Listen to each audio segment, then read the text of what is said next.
പാറപ്പിളർപ്പുകളിൽ വസിക്കുന്നവളും ഉയർന്ന മലമുകളിൽ ആസ്ഥാനം ഉറപ്പിച്ചവളും ആർക്കെന്ന് താഴെയിറക്കാനാവുമെന്ന് ഹൃദയത്തിൽ പറയുന്നവളുമായി നിന്റെ അഹങ്കാരം നിന്നെ വഞ്ചിച്ചിരിക്കുന്നു എന്നുള്ളതാണ് അമ്മയോട് പറയാനുള്ളത്.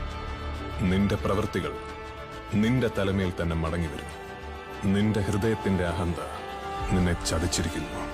നീ കഴുകനെ പോലെ ഉയർന്നു പറഞ്ഞാലും നക്ഷത്രങ്ങൾക്കിടയിൽ കൂടുകൂട്ടിയാലും അവിടെ നിന്നെല്ലാം ഞാൻ നിന്നെ താഴെ ഇറക്കും. മാത്രവുമല്ല, നീ കഴുകനെ പോലെ എത്ര ഉയർന്നു പറഞ്ഞാലും നക്ഷത്രങ്ങളുടെ ഇടയിൽ കൂടുകൂട്ടിയാലും അവിടെ നിന്നും നിന്നെ ഞാൻ താഴെ ഇറക്കുക തന്നെ ചെയ്യും. അക്ഷരാർത്ഥത്തിൽ ഇന്ന് സംഭവിച്ചിരിക്കുന്നതാണ്.